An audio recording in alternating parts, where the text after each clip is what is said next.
여기서 두 번째 주제로 한번 가보도록 하겠습니다.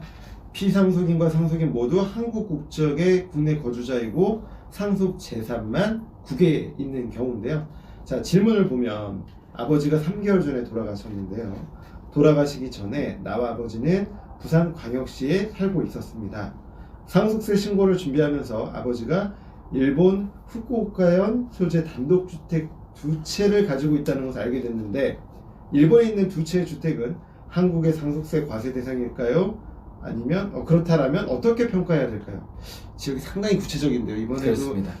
일본을 가셨던 지역인가요? 예, 일본 후쿠오카는 제가 매년 가는 지역이기 때문에 제가 혹시나 네. 그 나중에 이제 시니어가 돼서 은퇴하게 돼서 어디 외국에 나가서 살다라고 하면 저는 이제 일본의 후쿠오카현 또는 뭐 나가사키현 뭐 이렇게 구마모토 이렇게 규슈 지방으로 가고 싶은데, 아무튼 되게 이쁜 이제 단독주택을 외국 여행 가서 봐서 일본 이제 고객님 사내고 있었는데, 아무튼 그렇게 정했고요. 실제 세금으로 들어가 보면 다 피상속인이든 상속인이든 다 국내 거주자잖아요. 그렇죠. 그럼 우리나라는 국내 거주자라면 해외에 재산이 있든 국내에 있든 다 한꺼번에 해가지고 상속세를 납부하게 된다. 국내의 모든 재산에 대해서 상속세를 납부하게 되니까 우리나라 상속세는 되게 범위가 넓습니다. 그래서 피상속인이 갖고 있던 국외재산, 후쿠오카현의 단독주택 2채라고 해서 우리나라의 그 상속재산 평가 방법과 다른 것은 아니에요. 그러니까 시가가 원칙이다. 그렇죠. 라는 점이고, 시가인데 피상속인이 외국에 재산이 있었고 한국에 있었다면 매도라든지 매각이라든지 이게 어려울 수 있잖아요. 그러면 시가를 모를 수 있는 상황도 생기고, 그렇죠. 그렇게 된다 그러면 어떻게 평가할 것이냐에 대한 문제가 발생을 합니다. 그럼 만약 국외재산 같은 경우에 시가를 알 수 없다면 보충적 평가 방법을 적용하게 되는데요. 적용하게 되는데, 보충적 평가 방법은 국내 상속재산 부동산 평가 방법과 조금 약간 상이한 부분은 있다라는 점은 꼭 기억해 주시면 좋을 것 같고요.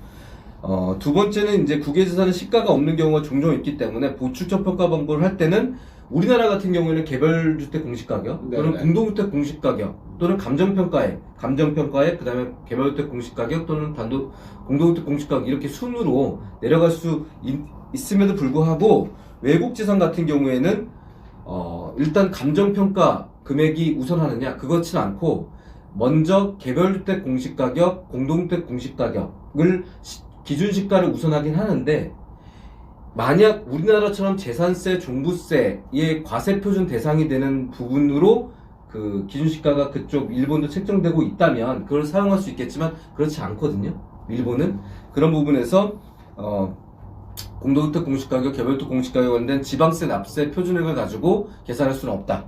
그렇다면 어떻게 계산하느냐? 시가가 없다면 두 군데 정도 또는 여러 정도의 국내 또는 외국 감정평가기관에 의뢰해가지고 감정가액을 참작해서, 감정가액을 평균액으로 하는 게 아니라 참작해서 국내 세무서가 이 금액이 타당하다 정도의 평가액 가액으로 기준환율과 재정환율을 곱해서 재산가액을 상정할 수 있습니다. 그러니까 감정평가액이 있다고 해서 그거를 선정하는 것이 아니라 우리나라 세무서가 판단한 기준으로 적정한 가격으로 평가된 가액이 있느냐에 따라서 거기에 이제 기준환율과 재정환율을 곱해서 재산가액을 상정할 수 있습니다. 그래서 약간은 국외의 부동산 같은 경우에는 우리나라 재산가액을 평가할 때 우리나라 국내 상속재산과 상이한 점들이 좀 있다라는 점을 말씀드릴 수 있습니다. 근데 여기서 보면 이제 우리나라 세무서장이 2곳 이상 의뢰한다라고 되어 있는데, 네, 우리 상속세 신고는 이제 상속인들이 하는 거잖아요. 그렇습니다. 그럼 상속인들이 개별적으로 감정평가법인에 의뢰한 값은 그걸 쓸 수가 없는 걸까요? 실제로 우리나라 세무서장 2곳이 의뢰하는 기관들이 해외 감정평가 기관에 의뢰하는 경우도 있지만 국내 감정평가 기관에 의뢰하는 경우가 상당수가 있거든요. 그런 부분을 볼 때 개별적으로 감정평가를 받느냐와 세무서장 2곳 세무서장이 이제 한 이 두 국가의 차액이 그렇게 클 것이냐? 크지 않으면 예. 어차피 이제 크게 그렇습니다. 차이가 안 날 거니까 예, 그렇습니다. 비슷하게 지금 우리 국내 재산 평가하듯이 볼 수 있다. 그렇습니다. 네. 그러나 그런 순서가 시가, 네네. 감정 평가에 네. 그 다음에 이제 기준 시가라고 하는 우리나라 국내 예. 상속재산 평가와는 조금 다르게 그 다음에 시가, 그 다음에 우리나라 유사한 재산세나 또는 종부세, 과세표를 매기는 그런 기준 시가 금액이 있다면 그것조차 없다 그러면 감정평가기관에 네. 의뢰하는 이런 순서로 가는 거기 때문에 순서와 방식이 조금 다르다 네. 말씀드릴 수 있습니다.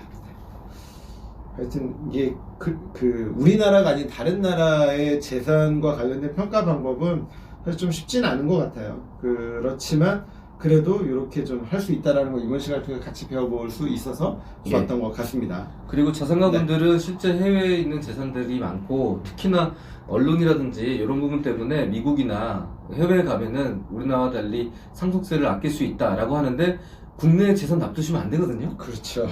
해외에 다 가져가셔야 돼요. 맞아요. 중요한 거는 해외 미국 같은 경우에 특히 면세점이 높기 때문에 상속세를 아끼시려고 해외 이주 가신다라고 할 때는 반드시 결부돼야 하는 건 재산도 가셔야 돼요. 그러니까 재산이 한국에 남아 있다 그러면 해외 이주 가시면서 세금 아끼시는 플랜에서는 안 된다라는 말씀까지 덧붙입니다. 예전에 그랬던 것 같아요. 우리나라 상속세가 높다고 기업하시는 분들이 미국 가 살겠다라고 예. 하는데 또 중요한 거는 나만 나가는 게 아니라 가족 다 나가야 나가야 되고 됩니다. 그리고 내가 갖고 있는 법인을 다 청산해서 그 돈 다 들고 나가야 완벽하게 비거주자가 되는 거지. 그렇습니다. 한국의 법인 그대로 남겨놓고 나의 몸만 나가서 여기 다 의사결정 해버리면 똑같이 거주자가 되는 거죠. 그렇습니다. 그러니까 이게 여기까지 보셔야 되는데 그냥 나가서 183일만 미국에 살면 된다. 이렇게 예. 아시는 분들이 생각보다 많은 것 같아요. 그렇습니다. 그러니까 진짜로 그 상속세라든지 증여세에 대한 부분을 좀 아끼시려고 또는 어떤 인터넷 기사라든지 블로그 보시고 해외 나가면은 특히 미국 나가면 세금 많이 아낄 수 있다고 하시는데 재산까지 그리고 여기에 관련된 국내 모든 인연과 다 끊어야지. 다 끄고 나가셔야 네. 상속세 아끼실 수 있으니까 그거는 꼭 기억해 주시면 좋을 것 같습니다. 예. 이렇게 해서 한번 우리 비거주자와 해외 재산의 상속세에 대해서 한번 살펴봤습니다. 다음 시간에 좀 더 재밌는 주제로 찾아뵙도록 하겠습니다. 감사합니다.